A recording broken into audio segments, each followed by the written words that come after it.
Okay, pleased to be joined now by Dr. Paul Fadale of University Orthopedics. Doctor, we knew you were coming in as soon as Julian Edelman went down. He's one of the key players for the Patriots. If you could start by explaining the injury that he sustained. So what we think he did was he broke a bone in his foot, one of the metatarsal bones, and it's called a Jones fracture.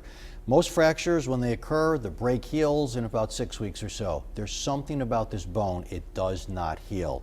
And what we think it is, it's the blood supply. So orthopedic surgeons for years in the athletes would put the athlete in a cast and wait weeks and weeks and months, and this bone just never heals. So this Jones fracture is a bad player. And so this is why Julian had a surgery, is because you have to go in and fix this thing in order to get it to heal. So we're hearing 6 to 8 weeks as a potential timeline. Do you see that as accurate? So the way they did the surgery is they go in and they literally put a screw right down the middle of the bone, and it holds that bone together to allow Julian to start walking on this thing and to start a slow rehab.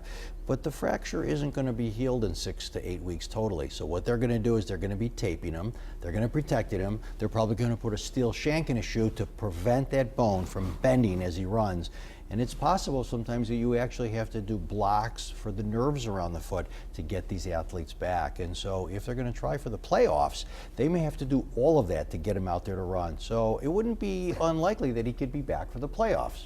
So a full, if I heard you correctly, a full natural healing of the bone will not occur in that amount of time. But it's about when they can at least get him ready to play. If they can get him ready to play, how close to 100% will he be?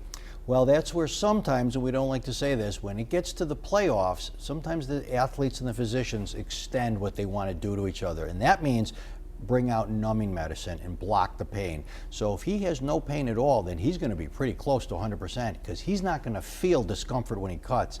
Obviously, at the end of the game, the numbing medicine wears off, not so good. So it's not uncommon when the playoffs come around for athletes to get these nerve blocks or regional blocks to get them over the pain.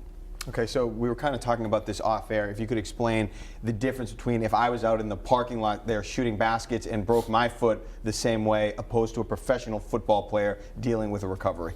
Well, it's becoming more and more common just because this is such a bad player to put this screw down the middle of the bone to hold it together. The trick is it really takes bones a long time to heal, and this is just a bad player. And so it may take months. Worse, the x-rays are often lagging behind how you or the athlete feels. So we feel that about 6 weeks or so, it's time to push these pro athletes at a much higher level. You and I would not be running around in 6 weeks at that level of pro athlete. And you said bad player, you mean like a bad injury? Is it? Okay. Before we let you go, I want to just touch on Jamie Collins. He's missed 2 games now with what they're calling an illness. Now, when I think of an athlete and an illness, and I know this is maybe misplaced, but I think of Michael Jordan, 1997 NBA Finals. He was sick as a dog or whatever he was playing. So, you know, you may think, why can't this guy play? But he's been out. This has to be serious. What would your takeaway about Jamie Collins be? So we don't know if he has a viral infection, and you're right, Michael Jordan was able to play through it. What we don't know with Jamie is if he truly has a viral infection, is it possible his spleen's a little bit enlarged? He's really drawn down, his weight's going down, his strength's down.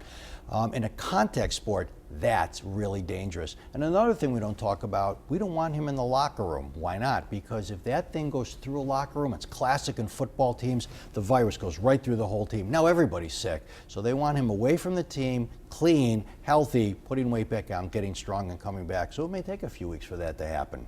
Dr. Paul Fadale, of University Orthopedics here joining us with great information. As always, Doctor, thanks so much. Great, good to be here.